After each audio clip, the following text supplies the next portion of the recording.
Like I said in my last video, I'm not child-free. I have a little girl who is very loved and planned for. But I can't have more children. My journey into motherhood wasn't an easy one and a story for another day. So I am one and done. In the spirit of that, here are some one and done stories. Story and advice.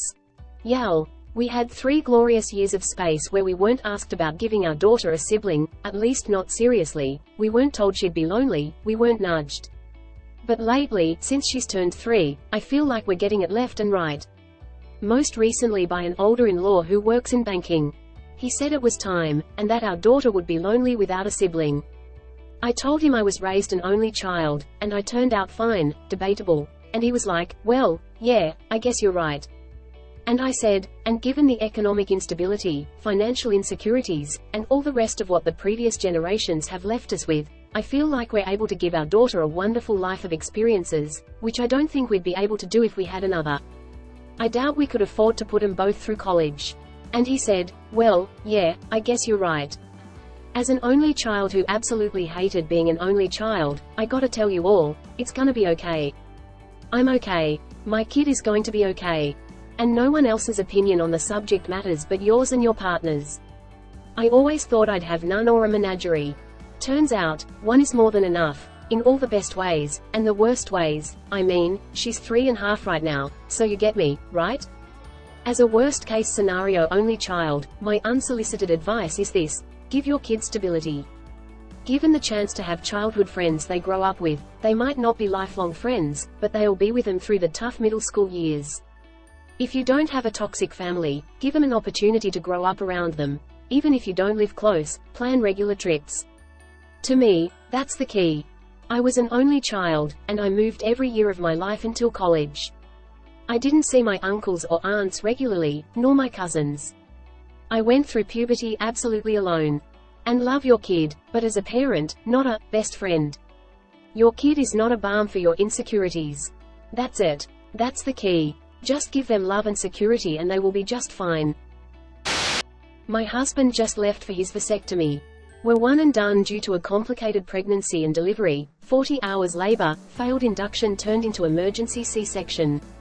I got pregnant in April on the mini pill and I will swear by the fact it wasn't user error.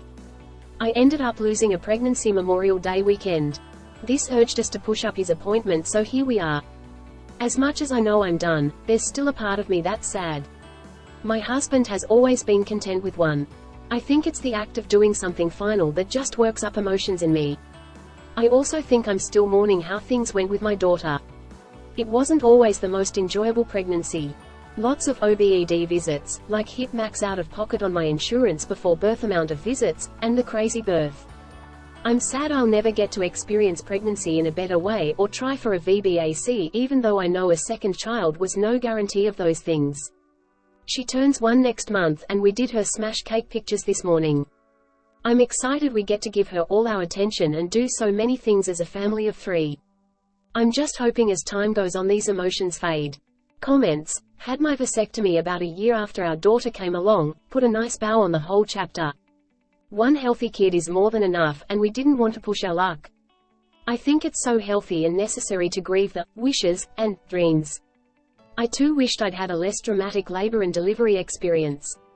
I'm sad about my mental health during the 4th trimester and dreamed about how different my attitude could be if I had a second. For me, the emotion and sadness behind those wishes and dreams has just faded with time, and now I can allow myself the occasional daydream and what-ifs, without it being filled with sadness. Sure, it would have been nice to get the opportunity to do things differently a second time around, but I'm proud of how I've overcome the experiences I did have, and nothing beats exclusive, all-access, fully focused, one-on-one time with my baby. Finally got the dreaded comment. I realize how fortunate we are that we really haven't had anyone comment on how we need to give her a sibling. Besides occasional remarks years ago about when the next one comes along. But those were easy to brush off because they weren't actually pressuring us to do so, more just talking in general about kids, although the assumption, default is still kinda annoying. Recently we were at a big family, friends of family event. My 4-year-old daughter was doing great all day, no tantrums or anything, very sweet and polite. She was the only kid other than an infant, so was getting a lot of attention. They had a musician playing out on the lawn, so she saw my daughter doing lots of dancing, twirling, and somersaults. And then it comes. She's just so precious, you have to have more. I know it was just meant to be a sweet comment from a stranger, admiring our kid. But I was so annoyed, like, can't we just feel so grateful for this kid and enjoy the moment? Why does that have to be the next logical thought, that if one kid is great you have to keep going? Why does it always have to come back to popping out more babies? Anyway, I feel for everyone here who has to hear that BS all the time. I was bothered by this one-off comment. I can't imagine dealing with that from every family member, friend, stranger, as I'm sure some of you are. Especially if you're not by choice, I can see how triggering that would be. Why can't people just keep their mouth shut? Light-hearted teasing about being OAD isn't fun. Just a bit disappointed that a close friend who is normally super supportive decided to tease me when I said we were done. She used the fact that I said I didn't want to get married but ended up marrying to say that I'll do the same with being OAD. I'll remember this day in a few years when you tell me you're pregnant again, etc. I think it was projection. She's on the fence about having kids and if so when, and asked a couple of times if I was OAD because it was harder than I expected. She's clearly worried about regretting having kids if it's a lot harder than she anticipated. But how hard is it to say something like, oh, I thought you'd want more, but if you're happy with one that's great. It just sucks even more when it's someone close who obviously isn't trying to be combative or rude. How to best deal with cousin conflict in constructive ways. Last Xmas, I posted about a debacle with extended family where we hosted my sister's family and the conflict between cousins, mine, 8M, and hers, 10M and 7M. They were just back in town for another week-long visit, and it was stressful. This post is partly to vent and partly to ask for perspective since the responses from this forum were so helpful last time. My sis and BIL are very passive in their parenting, a result of overcompensating from both having grown up in households with angry and/or controlling parents. I think they would even admit to that, and I get it, I really do. Yet, I hate seeing my sister, and Bill, running themselves ragged from bending over backwards to appease their oldest son. My nephew has figured this out, of course, and has weaponized this whenever he feels the slightest bit uncomfortable or not, on top of the mountain.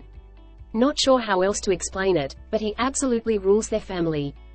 This has always been the case, but he's not that little anymore, so instead of just looking like a little guy who's a handful, he now is looking more and more like a manipulative jerk.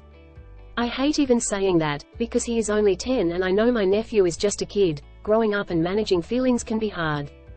In addition to seeing how it impacts my sister and Bill, it is also exhausting for us to be around too. My husband and I don't cater to our nephew's every whim or complaint when they're here. Instead, we take into account what everyone wants to do, eat, or play. As a result, the nephew gets easily, and frequently, triggered when they're visiting. On top of that, and most importantly, he's incredibly rude and mean to my son. I have a million examples from this past week, but won't get into all those details. Yet, while he gives the very clear impression that he strongly dislikes my kid, I'm not sure that is 100% true. This is only a guess on my part, but it seems like my nephew struggles with feelings, adapting, coping, sharing attention, flexibility, etc. I do know that he's been diagnosed with ADHD, unmedicated. My son also has ADHD, but he has been on medication for the last 2 years and does really well with it. I'm not saying that my kid is perfect, but he seems to just be more comfortable or adaptable in social situations. I don't say all of this to be judgmental. I guess I'm including that because I want to take into account that my nephew might have other hidden challenges that I am not aware of. I have a good relationship with my sister and brother-in-law. My husband and I enjoy catching up with them over backyard beers, dinner, etc. when they visit us from out of state.